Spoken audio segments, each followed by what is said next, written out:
दोस्तों नमस्कार, आपका स्वागत है आपके चैनल MROP संत दर्शनालय में। जैसा कि आप जानते हैं कि मैं निकल चुका हूं धर्म यात्रा भारत में, आप लोगों को महान साधु संतों के दर्शन कराने और अपने वीडियो के माध्यम से मठ मंदिर दिखाने। आज मैं आया हूं ओमकालेश्वर में। ओमकालेश्वर जाते वक्त एक यहाँ पर श्री जोड़ गणपति मंदिर है, चूंकि बहुत ही प्राचीन और बहुत ही दिव्य और अद्भुत मंदिर है। इसकी बहुत ही मान्यता है। गांव वाले के अनुसार लगभग 400 साढ़े 400 वर्ष प्राचीन और सिद्ध मंदिर है। इस विषय में जो यहाँ के महंत हैं उनसे चलकर जोड़ गणपति जी का जो हनुमान जी का मंदिर है उसके विषय में महंत जी से जानकारी प्राप्त करेंगे। आइए दोस्तों।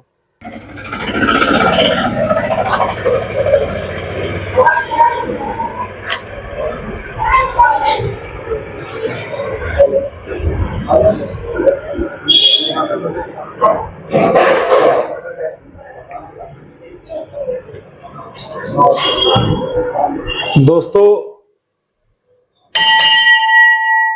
यही जोड़ गणपति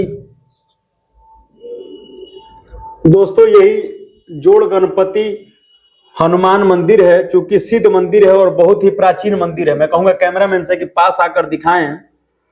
बहुत ही सिद्ध मंदिर और बहुत ही प्राचीन मंदिर है। ऐसा मंदिर बहुत ही कम देखने को मिलता है और ऐसा मंदिर लगभग हमारे संज्ञान में तो नहीं है। और इसकी विशेषता, इसके विषय में जितनी जानकारी जो यहाँ के महंत हैं उनसे चलकर प्राप्त करेंगे। दोस्तों इतना श्रृंगार, इतना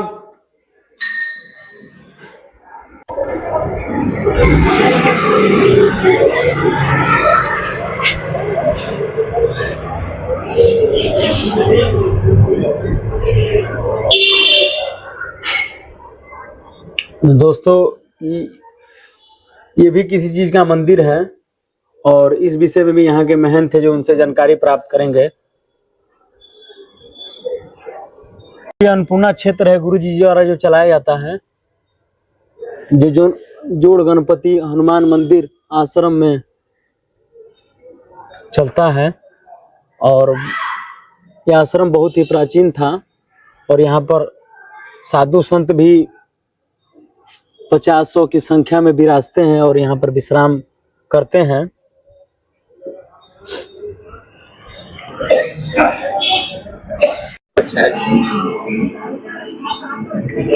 दोस्तों यहाँ पर गुरु जी का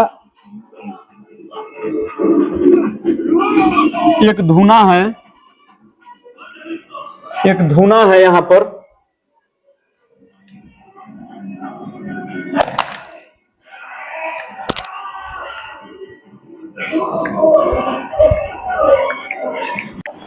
मंदिर है और यहाँ पर गुरु जी द्वारा नित्य हवन किया जाता है।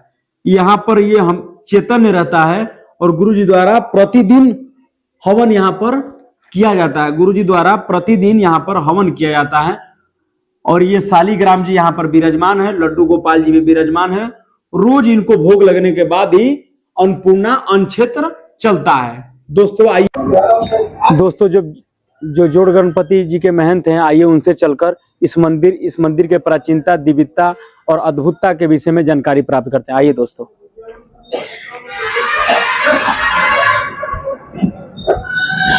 सीताराम गुरु जी। सीताराम।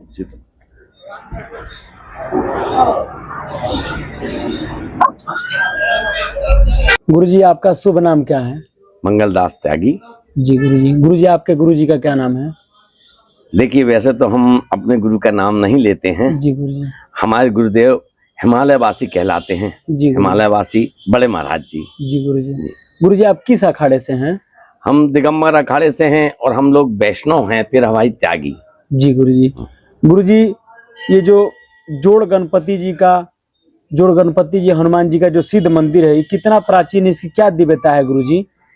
ये मंदिर लगभग 300-400 वर्ष पुराना है जी। ये तो हमें ऐसी जानकारी लगी है जी गुरु जी। लेकिन ये जो है, जब से ओंकारेश्वर ममलेश्वर माँ अहिल्याबाई ने इसका जीर्णोद्धार करवाया था ममलेश्वर का, उसके पहले से यहाँ पे हनुमान जी और गणेश जी दोनों एक मिट्टी के ओटले पे विराजमान है। जी गुरुजी। और ओंकारेश्वर में प्रवेश का एक ही मार्ग, जी गुरुजी। ये पूरा घोर जंगल हुआ करता था, यहाँ पर परकम्मावासी आया करते थे। तो ये घोर जंगल होने के कारण एक ही ओटले पे हनुमान जी और गणेश जी विराजमान हैं यहाँ पे। जी गुरुजी। तो जब से मैंने जो देखा, मैं 2004 में जब यहाँ आया तो मैंने देखा कि ओंकारेश्वर के चारों दिशाओं में हनुमान जी और गणेश जी आमने सामने विराजमान हैं। लेकिन इस मार्ग पे जहां हमें ओंकारेश्वर पहुंचना है, उस मार्ग पे हनुमान जी और गणेश जी महाराज दोनों एक ही स्थान पर विराजमान है। तो मैं ये मानता हूं, मैंने जो संतों से चर्चा की, उन्होंने मेरे को जो अपना अनुभव बताया वो ये है कि यदि हमें ओंकार महाराज की कृपा पाना है तो पहले हमें हनुमान जी और गणेश जी महाराज की कृपा पाना पड़ेगी। हनुमान जी और गणेश जी महाराज दोनों एक स्थान पर विराजमान है। इसका अर्थ है कि जब हम भगवान ओंकार के दर्शन करने जाएं तो अपनी बुद्धि और अपने बल का प्रयोग ना करें। हनुमान जी और गणेश जी महाराज दोनों बुद्धि और बल के दाता हैं। तो ये हमें एक संकेत मिलता है कि हम ओंकारेश्वर में यदि ओंकार महाराज की कृपा पाना है तो काकड़ के बाहर, प्रवेश के पहले जो काकड़ है उसके बाहर हमें अपनी बुद्धि और अपने बल का प्रयोग नहीं करना है। निर्मल मंजन सोई मोहे पावा, मोहे कपट छल छिद्र ना भावा। उस भाव से यदि हम ओंकार महाराज के दर्शन करने जाते हैं तो ओंकार महाराज की कृपा हमें मिलेगी। गुरुजी, आप किस चीज के अध्यक्ष हैं गुरुजी? यहाँ हमारा खट दर्शन संत मंडल है जिसमें सभी महात्मा हैं, 250 महात्मा हैं। 250 महात्माओं का मैं अध्यक्ष हूँ। जी गुरुजी। गुरुजी, इस मंदिर प्रांगण में एक धूना है गुरुजी, उस धूने की क्या विशेषता है गुरुजी? देखिए, ये धूना क्या हमारा हवन कुंड है। जी गुरुजी। तो यहाँ पे जब से हम यहाँ विराजमान हैं, जब से निरंतर यहाँ हवन चल रहा है, तो हवन चलता है, भगवान राम का हवन होता है। हमारे इष्ट हैं भगवान राम, तो उनका हम हवन करते हैं, यहाँ राम नाम का हवन करते हैं। और यहाँ पे निरंतर 5-6 वर्षों से अन्य क्षेत्र चल रहा है। जो भी यहाँ आता है वो रात्रि में यहाँ पर भोजन प्रसादी पाता है। गुरुजी, ऐसे आपके मन में क्या विचार आ गया कि आप रात्रि में, साधु संतों को एक लोग बता रहे थे कि आप लगभग 100-150 आदमी प्रतिदिन रात में यहाँ पर भोजन करते हैं गुरुजी, इसके पीछे क्या कारण है और क्या ऐसी? नहीं, कारण कुछ नहीं है। ये है कि हमने जो अनुभव किया, मैं जब यहाँ आया था तो मेरी यहाँ भोजन की व्यवस्था नहीं थी। परकम्मावासी की पूर्णता व्यवस्था यहाँ नहीं है। दया करके आश्रम वाले रोक लेते हैं, वो अलग बात है, लेकिन सिर्फ परकम्मावासी की कोई व्यवस्था नहीं है। तो मन में एक भाव था कि हमने वो यातना झेली है, हम भूखे रहे हैं, तो बस नर्मदा मैया से प्रार्थना थी कि नर्मदा मैया कुछ ऐसा कर कि हम भी यहाँ पर लोगों को भोजन कराएं। तो वो क्रम चलता रहा, व्यवस्थाएं धीरे धीरे बनी। क्योंकि दिन में किसी की भी कहीं भी कोई भी व्यवस्था हो जाएगी, लेकिन रात्रि में व्यवस्था नहीं होती। तो हमारा ध्येय है, हमारा लक्ष्य है कि ओंकारेश्वर में आने वाला कोई भी व्यक्ति रात्रि में भूखा ना सोए। तो भूखा ना सोए, इसी उद्देश्य को लेके हमने रात्रि में भोजन शुरू किया है कि 8:30 बजे यहाँ जो भी आएगा, हम उससे कभी कोई कुछ नहीं पूछते, आप कौन हैं, कहाँ से आए हैं, कैसे आए, नहीं, कोई मतलब नहीं। साधु हो, संत हो, परकम्मावासी हो, तीर्थ यात्री हो, जो भी यहाँ आएगा प्रेम से उसको बिठा लेंगे, थाली में उसको भोजन कराएंगे। चलिए गुरुजी, यहाँ पर साल में कितना भंडारा होता है? नहीं, साल ये तो निरंतर चल रहा है। जी गुरुजी। इस साल का मुख्य भंडारे गुरुजी इस स्थान पे? जी, इस स्थान पे तो 2 भंडारे होते हैं साल में। एक हनुमान जी का जन्म उत्सव मनाते हैं जब भंडारा होता है, और एक हमारे जो भगत हैं वो हमारे जन्मदिन पे भंडारा करते हैं संतों का। जी गुरुजी। तो 2 भंडारे यहाँ होते हैं। और ऐसे तो बाबा जी आ जाते, महात्मा आ जाते हैं, वो अनेकों भंडारे देते रहते हैं, भंडारे चलते रहते हैं। और ये जो अन्य क्षेत्र है ये तो निरंतर चल रहा है। जी गुरुजी। गुरुजी, परिक्रमा करने पर किस फल की प्राप्ति होती है और परिक्रमा क्यों करना चाहिए? ये बहुत अच्छा प्रश्न किया कि परिक्रमा करने पर किस फल की प्राप्ति होती है और परिक्रमा क्यों करना चाहिए। नर्मदा मैया एक ऐसी हैं जिनकी भारतवर्ष में सभी पूजनीय नदी हैं, लेकिन नर्मदा मैया ही एक ऐसी हैं जिनकी पूर्ण प्रदक्षिणा होती है। तो नर्मदा मैया जो है वो वैराग्यदायिनी है। यदि हम मन में भाव लेके चलते हैं प्रदक्षिणा करने के लिए, तो नर्मदा मैया हमें वैराग्य देती हैं। जब तक जीवन में पूर्ण रूप से वैराग्य नहीं आएगा, हम आगे नहीं बढ़ सकते। और माया रूपी संसार में सब अपने अपने लक्ष्य को लेके, अपनी अपनी कामनाओं को लेके परिक्रमा करते हैं। वो जगत जननी है नर्मदा मैया, वो सबकी इच्छाओं की पूर्ति करती है। गुरु जी, क्या अवस्था थी आपके संत बनने की? मैं 25 वर्ष की उम्र में संत बना हूँ। गुरु जी, पूरी दुनिया भोग और विलाप में लिप्त है, लेकिन आप क्यों संत बन गए गुरु जी? देखिए, ये तो ठाकुर जी की कृपा, बगैर कृपा के कुछ हो नहीं सकता। ये मेरा खुद का निजी अनुभव है। मेरी 25 वर्ष की आयु थी और उस समय एक बार मेरे पेट का ऑपरेशन हुआ, उसमें मैं बच गया। दूसरी बार मेरी इलेक्ट्रॉनिक की दुकान थी, उस दुकान में आग लग गई। तो एक दिन जो नर्मदापुरम बोलते हैं, होशंगाबाद हुआ करता था पहले, अभी नर्मदापुरम है, तो मैं होशंगाबाद का नर्मदा जी के तट का रहने वाला हूँ। तो मैं नर्मदा जी के तट पर बैठा था, तो मैंने माता जी से प्रार्थना की कि माँ, ऐसा तो नहीं कि मेरा मार्ग कोई दूसरा हो, मैं दूसरे मार्ग पे जा रहा हूँ, अब जो कुछ है आप ही मार्ग दिखाना। तो दूसरे ही दिन मेरे को मार्ग दिख गया कि मेरा मार्ग नर्मदा पथ था, तो मैं नर्मदा की शरण में आ गया। गुरुजी, इस स्थान पर कोई चमत्कार जो अपने भक्तों को आप बताना चाहें, जो साक्षात आपने चमत्कार अपने आंख से देखा हो? देखिए, चमत्कार क्या, चमत्कार तो मदारी दिखाता है। हम तो भगवान के मानने वाले हैं, नर्मदा मैया के मानने वाले हैं, ओंकार महाराज को मानने वाले। यहाँ तो नित्य चमत्कार हो रहे हैं। ये सबसे बड़ा चमत्कार है कि हम आपके सामने पूर्ण रूप से बैठे हुए हैं, कहीं से शरीर में कुछ क्षति नहीं है। ये चमत्कार है। इतने वर्षों से न हमारे पास खेती बाड़ी है, न हमारे पास कोई धन की आवक वाली व्यवस्था है। इसको संत बोलते हैं आकाश वृत्ति। तो आकाश वृत्ति से भगवान के भरोसे बैठे हुए हैं और अभी तक भूखे नहीं हैं हम कभी। और जो हमारे साथ यहाँ रहते हैं वो भूखे नहीं रहते। इससे बड़ा चमत्कार क्या होगा? चमत्कार भगवान के नाम का स्मरण हो रहा है, भगवान के नाम से हम यहाँ बैठे हैं। इससे बड़ा चमत्कार क्या हो सकता है? थोड़ी देर के लिए यदि कोई चमत्कार दिखाता है तो वो पहले अपने ऊपर चमत्कार करे ना। चमत्कार और चमत्कार से संस्कार बन जाएं, हम तो उसको चमत्कार मानते हैं जिससे संस्कार बन जाएं। तो हमने ये देखा कि यहाँ आने वालों के संस्कार बन जाते हैं कि महाराज जी यहाँ बैठे हुए हैं, महाराज जी के पास खेती नहीं है, फैक्ट्री नहीं है, कोई बैंक बैलेंस नहीं है, फिर भी 100, 200, 500 लोग यहाँ पर डे भोजन कर रहे हैं, रोज भोजन कर रहे हैं। उनकी व्यवस्था एक चमत्कार से कम नहीं है।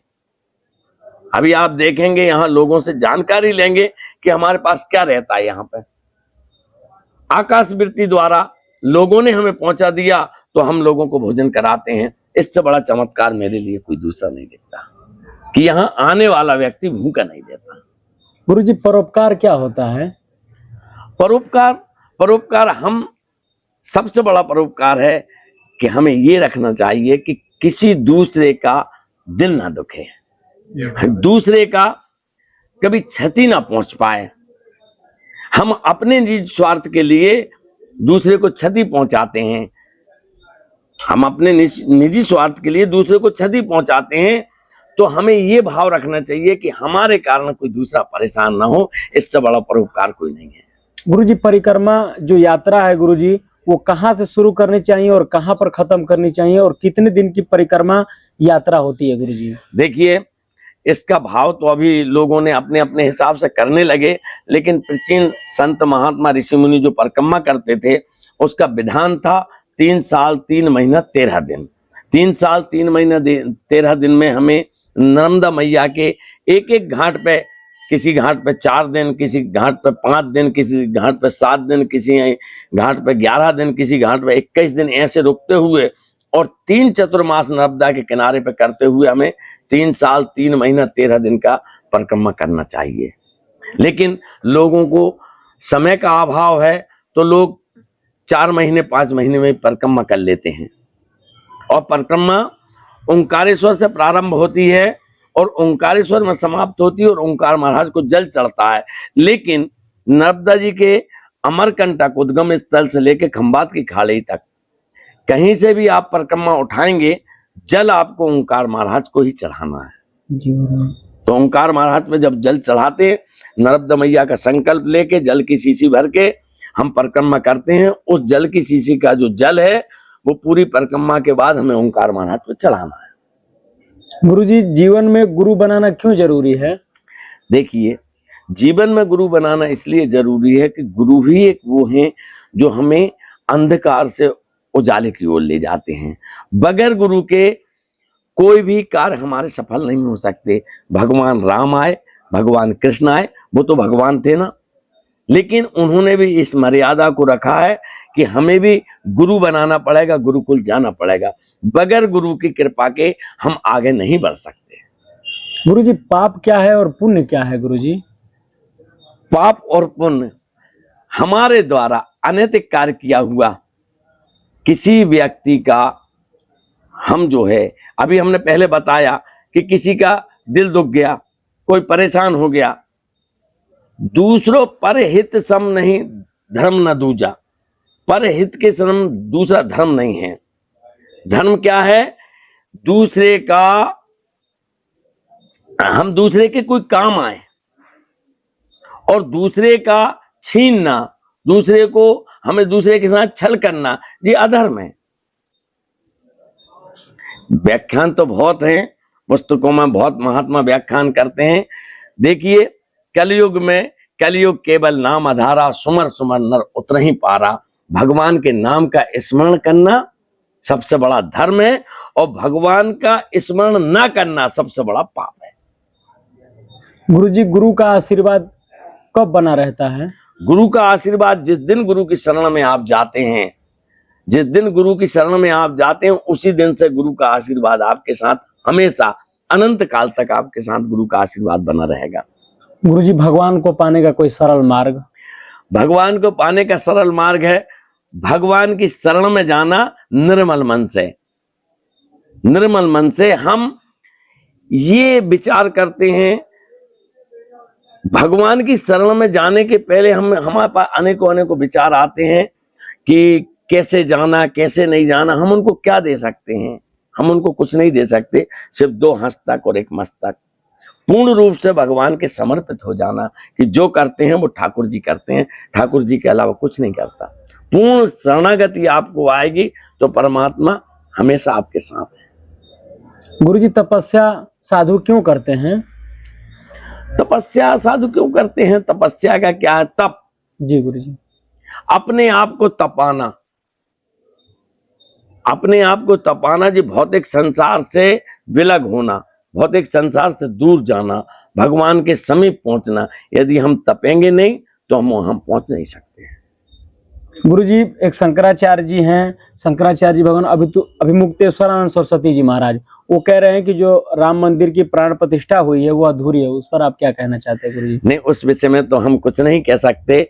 इसलिए नहीं कह सकते हम कि वो शंकराचार्य जी हैं, वो बहुत विद्वान हैं, हम तो उनके चरणों की धूल भी नहीं है। लेकिन मेरे मन में एक भाव है, वो मैं आपको बता देता हूं कि भगवान राम लला जब टेंट में बैठे थे, जब किसी ने ध्यान नहीं दिया, 500 वर्षों से ये विवाद चल रहा था, और यदि विवाद खत्म होता है और राम लाला सरकार वहां विराजमान होते हैं तो इससे ज्यादा प्रसन्नता हो नहीं सकती।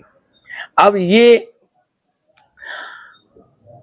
विवाद का विषय है, भगवान राम वहां विराजमान हो गए हैं, मंदिर बन जाएगा, और मंदिर बन गया है, आधा तो बन गया है, आधे से ज्यादा बन गया, और भी बन जाएगा। हमारे लिए तो प्रसन्नता की बात है कि रामलला वहां विराजमान हो गए।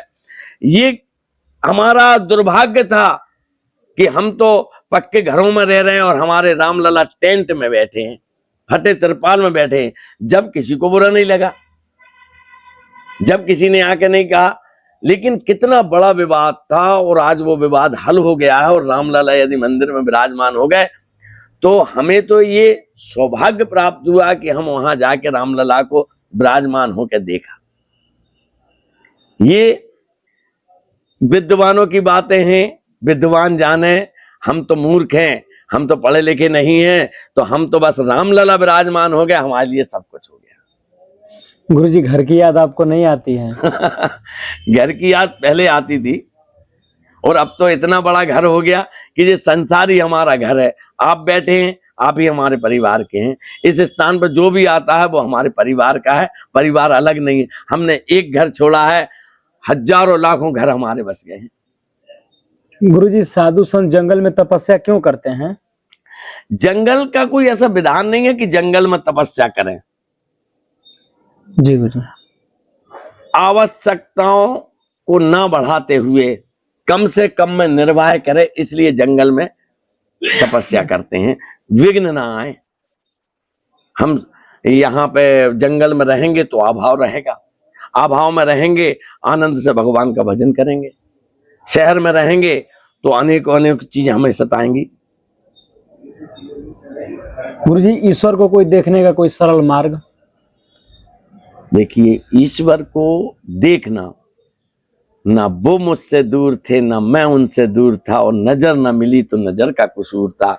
हमने ईश्वर को अलग मान लिया है। हमारे आदि गुरु शंकराचार्य भगवान ने अद्वैत वेदांत की रचना की है। एको ब्रह्म द्वितीय नास्ति, दूसरा ब्रह्म नहीं है। हम ब्रह्म को कहां ढूंढेंगे? ब्रह्म अलग नहीं मिलेगा, ब्रह्म हमारे अंदर है। मैं स्वयं ब्रह्म हूं, ये जानने की चेष्टा आदि गुरु शंकराचार्य ने हमें बताई है। अहम ब्रह्म अस्मि, जो श्रुति बोलती है। तो हम खुद को जान लें तो ब्रह्म को जान लेंगे। गुरुजी, योगी और साधु में क्या अंतर होता है? साधु ही तो योगी है। जी गुरुजी। साधु ही योगी है। योग करेगा। साधु और गृहस्थ दो अलग अलग मार्ग हैं। हम लोग गृहस्थ से ही आते हैं, गृहस्थ से ही हमने जन्म लिया है, कोई हवा में से नहीं आए हैं। लेकिन जब हम योग करते हैं, योग बल से हम तब जाते हैं और अपने आप को साधु बोलते हैं। जो अपने आप को साध ले वो साधु। सतवचन। गुरुजी, संत समाज के लिए क्यों जरूरी है? संत मार्गदृष्टा है। देखिए, पहले प्राचीन समय में जो राजा महाराजा हुआ करते थे, तो वो जब निर्णय लेने में सक्षम नहीं होते थे, कभी कभी ऐसा मामला हो जाता था कि उन्हें निर्णय लेना है कि अब उनका लड़का जो है राजकुमार खुद अपराधी हो गया, तो जो मंत्रीगण रहते थे वो राजा की चापलूसी करते हैं, और चापलूसी करके, अरे राजा साहब, ये तो आपका लड़का है, इसके लिए थोड़ा न्याय कम कर दो। तो वो अपने गुरु महाराज के पास जाते थे, वो संतों के पास जाते। संत हमेशा एक बात करते हैं, चाहे राजा हो चाहे रंक हो, वो ऐसी सलाह देंगे जो सबके जनहित में हो। उसमें भाव ये नहीं रहता कि मेरा और पराया। तो राजा महाराजा अपने गुरु के पास जाते थे और गुरु से निर्णय पूछते थे कि गुरुदेव मैं ऐसा फंस गया हूं, अब आप निर्णय दीजिए। तो गुरुदेव वो मार्ग बताते थे जो दूसरा नहीं बता सकता। इसलिए संत जो हैं समाज के सुधार के लिए हैं, संत समाज के मार्गदृष्टा हैं। संत का अपना कुछ नहीं होता, संत जीता समाज के लिए है, मरता समाज के लिए है। गुरुजी, कुंभ मेले की क्या विशेषता है और कुंभ मेला कहाँ कहाँ पे लगता है? कुंभ मेला जो है 4 स्थानों पर लगते हैं। जी गुरुजी। प्रयाग में, नासिक में, उज्जैन में और हरिद्वार में, और ये 12-12 वर्ष में लगते हैं।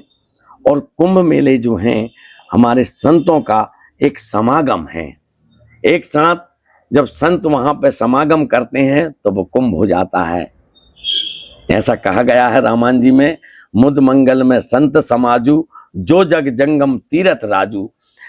हमें यदि तीर्थराज प्रयाग में स्नान करना है तो प्रयाग जाना पड़ेगा। यदि जहाँ 4 संत मिल जाते हैं वो प्रयाग हो जाता है। तो हमारे साधु संत जो हैं जहाँ एकत्रित होते हैं, मिलते हैं, वो प्रयाग है। संतों का समागम प्रयाग है। गुरुजी, गुजरात में गिरनार पर्वत है, वहां पर लाखों की संख्या में साधु संत विराजते हैं, लेकिन वहां पर कोई डिजिटल सुविधा नहीं है, कोई आधुनिक सुविधा नहीं है। लेकिन उनको कैसे मालूम चल जाता है कि अब कुंभ मेला लगने वाला है, अब हमको यहाँ से प्रस्थान करना चाहिए? यही तो एक गृहस्थ में और संत में फर्क है। गृहस्थ और संत में फर्क है। जब आप अपना गृहस्थ त्याग के और वैराग्य में आते हैं तो आप प्रभु की शरण में जाते हैं, और जब प्रभु की शरण में जाते हैं तो अनादिकाल से हमने ये देखा है कि हमारे संत महात्मा ऋषि मुनि त्रिकालज्ञ हुआ करते थे, तीनों काल के जानने वाले। तो ये कहां से आएगा? ये साधना से आएगा। साधु संत जब तब हवन पूजन कर रहे हैं तो किस लिए कर रहे हैं? कोई धन कमाने के लिए कर रहे हैं क्या? वो परमात्मा के मार्ग पे चलने के लिए कर रहे हैं। जब परमात्मा के मार्ग पे हम चलेंगे तो ये तो पहली सीढ़ी है कि हमको त्रिकाल के तीनों काल के जानने वाले हो जाते हैं। तो संतों के लिए ये कोई बहुत बड़ी बात नहीं है कि कैसे पता चले। डिजिटल सुविधा आपके लिए है। संतों के लिए पहले टेलीपैथी होती थी। पहले कहाँ कौन सी चीज हुआ करती थी, कौन से आधुनिक साधन हुआ करते तो पूरी जानकारी लग जाती थी। पहले देखिए रावण के भाई कुंभकर्ण जो थे 6 महीने सोते थे, 6 महीने जगते थे। विभीषण जी थे, विभीषण जी आकाश मार्ग से भगवान पास आए, उनके पास कौन से साधन थे? ये वो तब की साधना है। तब से ही ये संसार जो धरा जो है ये चल रही है। गुरुजी संगम में स्नान करते हैं, उसकी क्या दिव्यता है? संगम में 3 नदियों का संगम है। जब तीनों नदियां मिलती हैं और उस जल से हम स्नान करते हैं तो उसकी तो विशेष महत्ता है। गंगा जमुना सरस्वती जहाँ तीनों मिलती हैं, तो जब तीनों मिलती हैं तो देवताओं ने जो नदियों को वरदान दिए हैं और वो वरदान कारण जब वो संगम होता है और वहां हम स्नान करते हैं तो हमारा जीवन सार्थक होता है। गुरुजी महामंडलेश्वर के लिए, श्री महंत के लिए क्या अखाड़ा परिषद में पैसा देना पड़ता है? नहीं, ऐसा पैसा ऐसा नहीं देना पड़ता। पैसा दे के कोई भी बन जाएगा तो ये चलेगा नहीं। ये हमारे यहाँ एक परंपरा है कि ये श्री महंत महामंडलेश्वर अखाड़े में और कुंभ में बनाए जाते हैं। तो कुंभ में बनाए जाते हैं तो हम लोगों के यहाँ ये व्यवस्था है कि जब श्री महंत बनेंगे, महामंडलेश्वर बनेंगे, तो हमें अखाड़ा परिषद में एक रसीद कटाना पड़ती है। इसके अलावा हमें संतों का भंडारा देना पड़ता है और संतों को भंडारे में बगैर दक्षिणा के भंडारा स्वीकार नहीं होता है। ये मानना है कि जैसे आप लोगों में भी गृहस्थों में शादी विवाह होती है तो शादी विवाह में आपके जो रिश्तेदार आते हैं आप उनसे लेन देन करते हैं कि नहीं? ताबिल उड़ाते हैं, उनका तिलक करते हैं, उनको कुछ भेंट विदाई देते हैं। ऐसे संतों से हमारी रिश्तेदारी है। एक दूसरे कोई बड़ा है कोई छोटा है तो हम एक दूसरे को सम्मान करते हैं, दक्षिणा भेंट विदाई देते हैं। और वो भेंट विदाई हमने दी, कहीं से हमें मिलेगी। इससे सभी संतों का आश्रम चलता है। गुरुजी मैं छोटा महात्मा हूँ और पेड़ के नीचे भजन करता हूँ। अगर हमको लगता है कि हमको महामंडलेश्वर बनना चाहिए तो मेरे पास कोई पैसा नहीं है, कोई साधु संतों की दक्षिणा नहीं है, इतना बड़ा रसीद कटाने का बेवत नहीं है, तो क्या हम महामंडलेश्वर नहीं बन सकते? जब पेड़ के नीचे बैठे हैं तो महामंडलेश्वर बनने की जरूरत क्या है? जी गुरुजी। आज हम यहाँ बैठे हैं जिस संतों का प्रेम है कि मैंने तो कोई पद नहीं लिया। जिनको पद की चाह हो, जो समर्थवान हो, जो अपना जप तप हवन पूजन जो उन्होंने करके और जो साधना अपनी एकत्रित की है उसका वर्चस्व जिसको दिखाना हो वो बनता है। मेरे को तो कभी, अब मेरे मन में कभी भाव नहीं आया कि मैं महामंडलेश्वर बनूं, लेकिन यहाँ ओंकारेश्वर के महात्माओं का मेरे प्रति प्रेम है, स्नेह है। उनने मेरे को मंडल का अध्यक्ष बना दिया। अब मैं मंडल का अध्यक्ष बन गया तो मैं तो महामंडलेश्वर हूँ। जो मंडल का नेतृत्व करे वो महामंडलेश्वर। अब हम पेड़ के नीचे बैठ के जब तब हवन पूजन कर रहे हैं, साधना कर रहे हैं, तो हम किसका नेतृत्व कर रहे हैं? हम तो भगवान का भजन कर रहे हैं। तो भगवान के भजन में ये बात नहीं है कि हम जगत गुरु बने, महामंडलेश्वर बने, श्री महंत बने। भगवान के भजन में किसी पद की लालसा नहीं है और ये भगवान के भजन करने का ही प्रताप है कि हमारी लालसाएं जो हैं वो सब धूमिल हो जाती हैं। गुरुजी कलयुग क्या है? कलयुग की युग है। जी गुरुजी। जैसे सतयुग, त्रेता, द्वापर और कलयुग, ये युग है। तो ये तो बड़ा बहुत अच्छा युग है। द्वापर, सतयुग, त्रेता में तो विचार दोष लगता था, कलयुग में विचार दोष नहीं लगता। कलयुग रामायण जी में आप पढ़ लीजिए, रामायण जी में लिखा हुआ है कि कलयुग जैसा युग नहीं है। कलयुग में देखिए मनुष्य की आयु कम हो गई। पहले तो 1000 1000, 2000, 5000 वर्ष मनुष्य जीता था। कलयुग में उम्र भी कम है और भगवान का भजन करो और 100 साल औसत हो गई, 80 हो गई है। तो कलयुग बुरा नहीं है। ये हम बोलते हैं कि कलयुग, सतयुग की आप बात देखें, त्रेता की बात देखें, द्वापर की बात देखें, तो उन युगों में विचार दोष लगता था कि यदि आपके मन में किसी के प्रति गलत भाव आ गया, गलत विचार आ गया, तो उसका दोष लगता था, उसका प्रायश्चित करना पड़ता था। अभी कलयुग में हम किसी के प्रति यदि गलत भाव भी रखते हैं तो वो इतना सक्षम नहीं है कि वो जान जाए। वो सतयुग त्रेता द्वापर का प्रभाव था कि हम यहां बैठ के यदि किसी के प्रति गलत भाव रख रहे हैं तो उसको सामने वाले को पता चल जाता था कि मेरे प्रति राग द्वेष रखे हुए हैं, तो हमें उसका प्रायश्चित करना पड़ता था। कलयुग में ये व्यवस्था नहीं है। ये ठाकुर जी की कृपा है कि कलयुग केवल नाम आधारा, सुमर सुमन नर उतरहि पारा। कलयुग में भगवान के नाम का स्मरण की प्रधानता है। कलयुग में व्यक्ति को नाम का स्मरण करना चाहिए। गुरुजी, प्राकृतिक आपदा क्यों आती है गुरुजी? प्राकृतिक आपदा इसलिए आती है कि प्रकृति से हमने छेड़छाड़ शुरू कर दी है। पहले यज्ञ बहुत हुआ करते थे, जी गुरुजी। यज्ञ होते थे तो जंगल बहुत लगे हुए थे। अभी हमने अपनी सुविधा के हिसाब से हर नदी पे डैम बना दिया है। डैम बनाने के कारण हमने पहाड़ काट दिए, पेड़ काट दिए। तो प्रकृति से हम छेड़छाड़ करेंगे तो प्रकृति हमारे साथ छेड़छाड़ करेगी।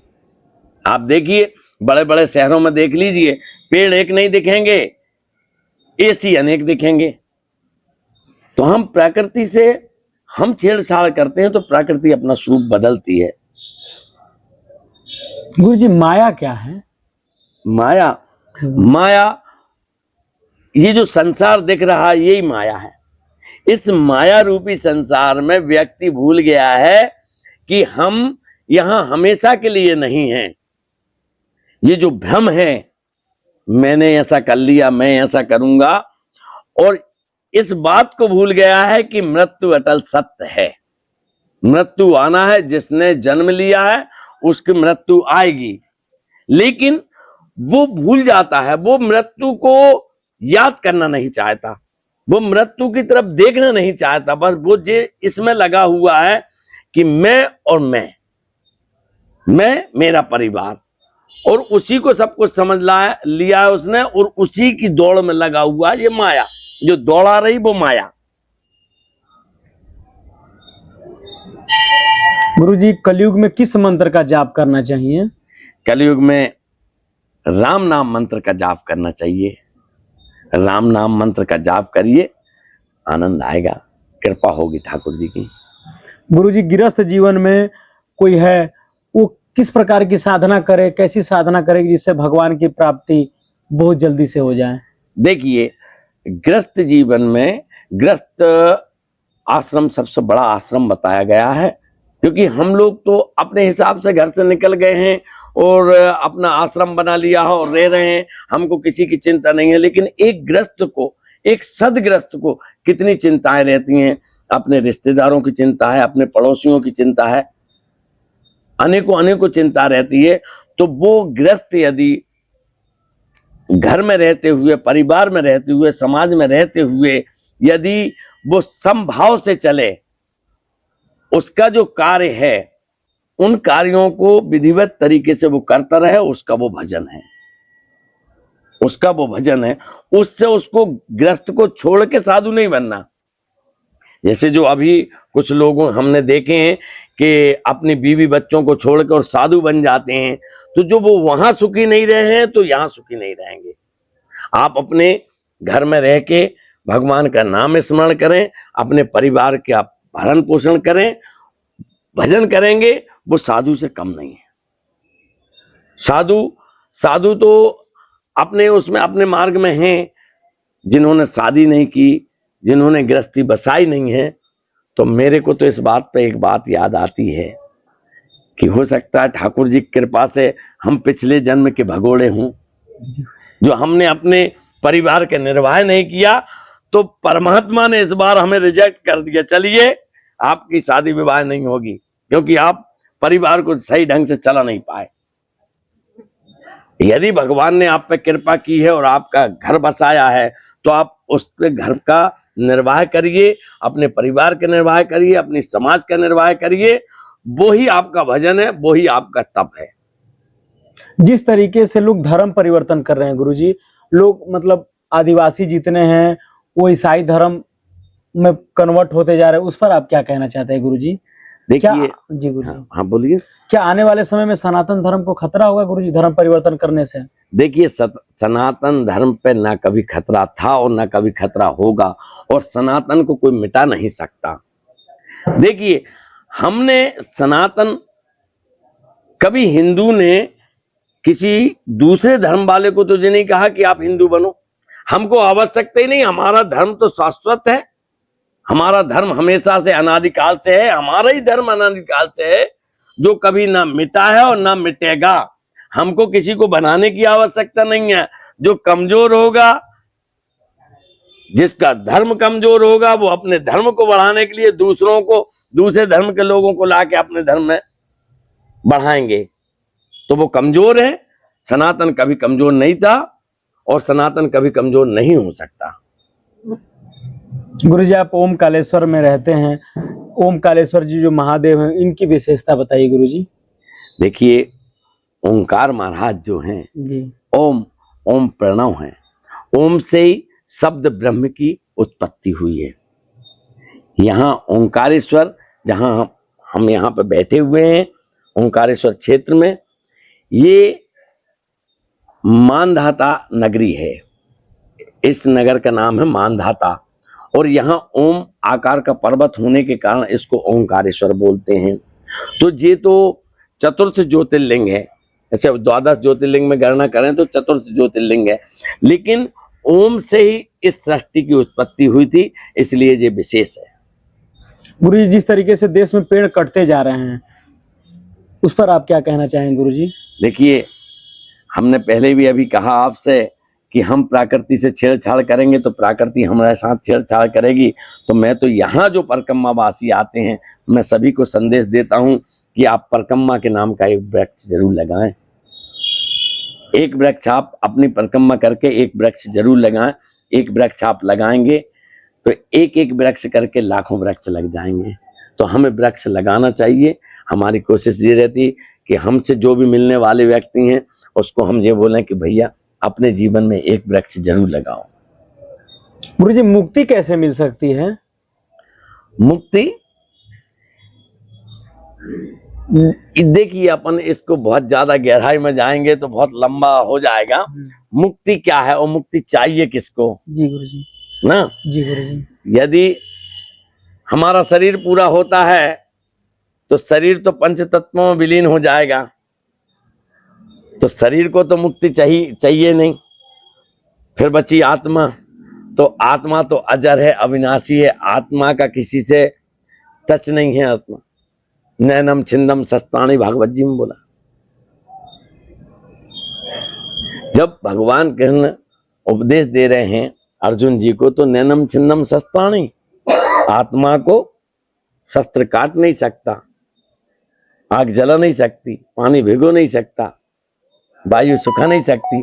तो मुक्ति किसको चाहिए? भगवान का भजन करिए, ये सर्वोपरि है। ये एक बहुत सी चीजें हैं, मुक्त हो जाना, मुक्ति पा लेना। तो हमें मुक्त होना किससे है, ये समझ में नहीं आया आज तक मेरे को। लोग बोलते हैं कि मुक्त होना है, तो मुक्त होना किससे है? ये मनुष्य देह ही मिली है आपको, जिससे परमात्मा का भजन हो सकता है। परमात्मा का भजन करना ही सबसे बड़ा मार्ग है। भगवान का भजन करिए। वो संत महात्मा ऋषि मुनि जो कंदराओं में बैठे हैं, जब तक हवन पूजन कर रहे हैं, उनको मुक्ति की भी आवश्यकता नहीं है। हम तो भगवान से ये कहते हैं कि परमात्मा हमें बार बार इस धरा पे जन्म दें और भारत भूमि पे हमें जन्म दें, और हम बार बार जन्म लें और बार बार भगवान का नाम का स्मरण करें। भगवान का स्मरण करने का, भगवान का भजन करने का मार्ग ही मनुष्य देह है। गुरुजी, संसार को माया क्यों कहा गया है? संसार तो भगवान की माया है ना। माया इसलिए कहा गया है कि इसमें भ्रम है, इसमें भ्रम है माया में, कि जो संसार बसा दिया, संसार बसा हुआ है और सब भूले हुए हैं, सब अपने अपने में, इसमें ऐसा भ्रमित कर दिया। भ्रम ही माया है। आपने अपने आप को 5.5 फीट के शरीर में बांध लिया, मैं फलाना, मैं मंगलदास त्यागी। मंगलदास त्यागी के पहले क्या थे और मंगलदास त्यागी के बाद क्या रहोगे? ये जो भूला हुआ है वो माया है। गुरुजी, पेड़ लगाना भी क्या पुण्य है? बिल्कुल जरूर, पेड़ लगाना पुण्य। देखिए, सबसे बड़ी आज आवश्यकता, अभी कुछ समय पहले 2020-2021 में जो कोरोना काल आया था, उसमें आपको ऑक्सीजन का महत्व पता चल गया कि ऑक्सीजन का सिलेंडर नहीं मिला और कई लोग मर गए हैं, ऑक्सीजन की वजह से मरे हैं। और ये हमें हर व्यक्ति को बताना चाहिए कि पीपल में सबसे ज्यादा ऑक्सीजन होती है। इनको देव वृक्ष कहा गया है। बड़, पीपल, गूलर, पाकर, ये पेड़ देव वृक्ष इनको इसलिए कहा गया। पूजनीय हमारा इसलिए है कि पीपल ऑक्सीजन देता है और ऑक्सीजन की हमको आवश्यकता है। तो देखिए, यदि ऑक्सीजन यदि पैसों में मिलती तो लोग उसका महत्व समझते, लेकिन हमें प्रकृति से ये ऑक्सीजन मिलती है, इसलिए हम उसका महत्व नहीं समझते और पेड़ों को काटते हैं। पेड़ों को नहीं काटना चाहिए, पेड़ लगाना चाहिए। यदि हम अपनी आवश्यकता के लिए पेड़ काटते हैं तो उससे ज्यादा आवश्यकता हमें लगाने की भी है। पेड़ काटेंगे, यदि हमने एक पेड़ काटा है तो हमारा लक्ष्य होना चाहिए कि 5 पेड़ हम लगाएं। गुरुजी, संतों का संगत क्यों करना चाहिए? संतों, आप पहले भी अपनी इस विषय पर चर्चा हुई है कि संत जो हैं समाज के मार्गदर्शता हैं। संतों के संग बैठेंगे आप तो संत का खुद का निजी जीवन कुछ नहीं होता, संत समाज के लिए होता है, संत परोपकार के लिए होता है। तो आप जब संतों के साथ बैठते हैं तो आप में परोपकार की भावना आएगी। हमको किसी को क्यों माफ कर देना चाहिए?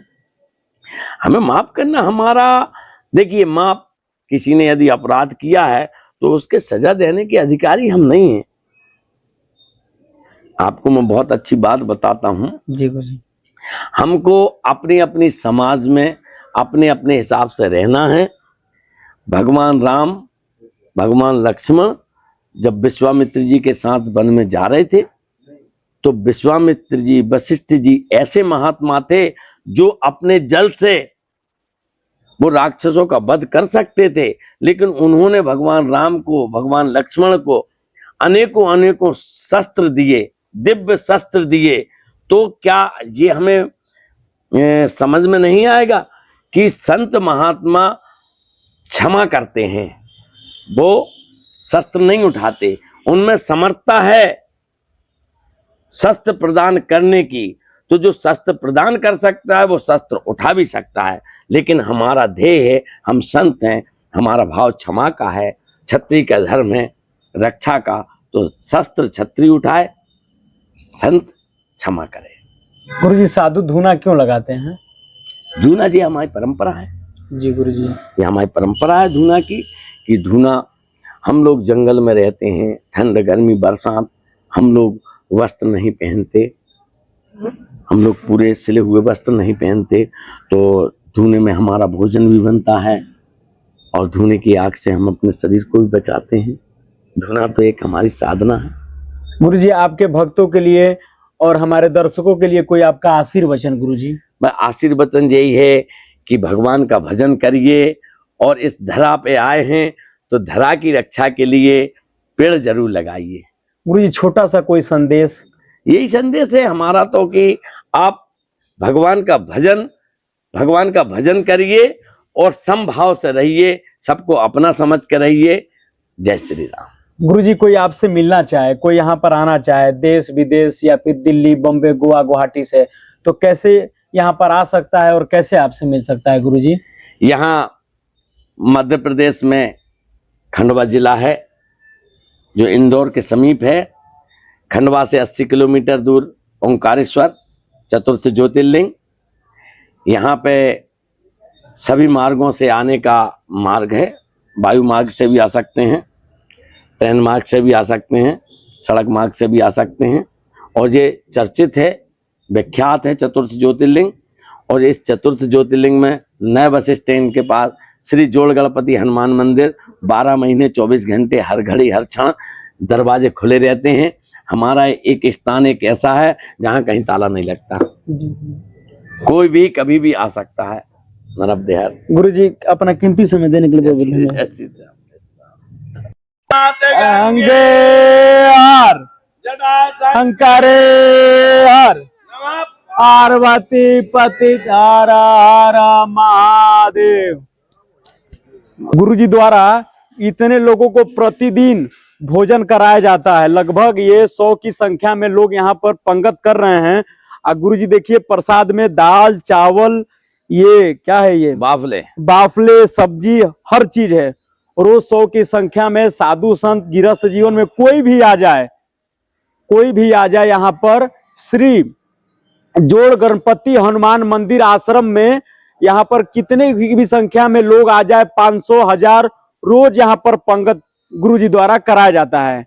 अब गुरुजी के मन में ऐसी प्रेरणा जगी कि यहाँ पर साधु संतों को और गृहस्थियों को अगर जो भी ओम कालेश्वर जी में दर्शन करने आता है कोई भूखा न रहे, इसलिए गुरुजी अपना अन्न क्षेत्र चलाते हैं, अन्नपूर्णा भंडार यहाँ पर करते हैं। एक नंबर हमारे भोजन अन्न चलता रहे तो हमारी आत्मा सबसे और पूर्ण ओंकारेश्वर के महात्मा यही हमारी उम्र। जय हो। देखो एक चीज मैं आपको बता रहा हूँ, विशेष बात बताना चाहता हूँ कि जिनको लोग धुतकार देते हैं, सबसे ज्यादा बेकार मानते हैं कि दारू पी है इनने। जी गुरुजी। तो दारू पी है। हमारे यहाँ पे इस स्थान पे शुरू से जब से हम भोजन करा रहे हैं, हम अपने गुरुदेव की आज्ञा का पालन कर रहे हैं। हमारे गुरुदेव का कहना है कि सेवा का भाव आए तो बुराई मत देखना। जी गुरुजी। ना, भोजन पे सबका अधिकार है, सब भोजन पाते हैं, पवाने वाले ठाकुर जी हैं। देखिए यहाँ पे जितने अधिकतर लोग बैठे हैं ये सब दारू पीते हैं। जी गुरुजी। तो दारू पीते हैं, वो अपने पैसे की दारू पीते हैं, हमें उनसे कोई मतलब नहीं और ना हमें उन्हें सुधारना। आप तो यहाँ आइए, भोजन करिए, थाली मांझ के रखिए और जाइए। कम से कम ये भोजन करते हैं तो हमें सुकून मिलता है कि ये दारू पी के यदि नशे में बाहर पड़े हैं और भूखे हैं और भोजन नहीं पा रहे, तो उसमें हमें दुख होता है कि न भोजन नहीं पाया। हमारा ध्येय है ओंकारेश्वर में जो भी व्यक्ति आए वो भूखा ना सोए रात में। जी गुरुजी। उसी उद्देश्य से ये भोजन कराते। हम अच्छाई और बुराई नहीं देखते। जी गुरुजी। तो ये चल रहा है, ठाकुर जी भोजन करा रहे हैं, कराने वाले ठाकुर जी हैं, करने वाले ठाकुर जी हैं। किस भाव से वो कर रहे हैं ये नर्मदा जाने, ओंकार महाराज जाने। गुरुजी द्वारा अधिक आश्रमों में पत्तल पे भोजन कराया जाता है। गुरुजी यहाँ पर कोई भी हो उसको थाली में भोजन कराते हैं। गुरुजी द्वारा यहाँ पर अन्नपूर्णा क्षेत्र बराबर 24 घंटे चेतन रहता है यहाँ पर। देखिए हमारा ध्येय है कि ये भी प्रकृति के साथ खिलवाड़ होता है। जब हम प्लास्टिक के दोने पत्तल डिस्पोजल उपयोग करते हैं तो ये मिट्टी में जाके मिलते हैं और मिट्टी की उर्वरक क्षमता जो है वो कम होती है। तो हमारा ध्येय है कि हम इस प्रांगण में दोने पत्तल डिस्पोजल का उपयोग नहीं करते। हम चाय का गिलास लेके आए हैं, स्टील के गिलास में चाय पिलाते हैं। भोजन करने के लिए थाली है। हम इस प्लास्टिक का उपयोग इस आश्रम में नहीं करते। जी गुरुजी। गुरुजी ये एक शिक्षा मैं देना चाहता हूँ। अच्छा, तो भोजन दाल भी बहुत गाढ़ी है, ये बाफले हैं, चावल है। हमारे यहाँ पे रात्रि में चार चीज बनती हैं। जी गुरुजी। दाल चावल सब्जी रोटी। जी गुरुजी। दाल बाफले सब्जी चावल, सब्जी पूड़ी खीर भजिए। जी गुरुजी। जैसा हमारा क्रम से रोज रोज हम पूड़ी नहीं खिला सकते, रोज रोज हम बाफले नहीं खिला सकते, रोज रोज हम रोटी नहीं खिला सकते। हमारा ध्येय है जैसा रोज हम भोजन पाते हैं वही भोजन हम सबको पवाते हैं। हमारे यहाँ कोई दूसरी व्यवस्था नहीं रहती कि हमारे लिए अलग भोजन बनेगा और इनके लिए दूसरा। जो भोजन यहाँ बना है वही हम पाएंगे। अभी ये भोजन पालेंगे, इसके बाद हम लोग पाएंगे। जी गुरुजी। गुरुजी एक साधु संत भी यहाँ पर आ गए। गुरुजी ये कैसा मंदिर है गुरुजी? ये भीलट बाबा का मंदिर है। भीलट बाबा। जी गुरुजी। गुरुजी आपके द्वारा गुरुजी थोड़ा सा ये अन्नपूर्णा भंडार में नमो नारायण। सुनाइए। जी, करिए भोजन। साधु संत भी यहाँ पर विश्राम आते हैं करने के पंगत लिए ये भोजन जगह करने के लिए। विश्राम के लिए ये ये जगह विश्राम के लिए गुरुजी द्वारा यहाँ पर हॉल बना दिया गया है और यह अन्नपूर्णा भंडार है। और गुरुजी द्वारा इतनी आइए। सेवा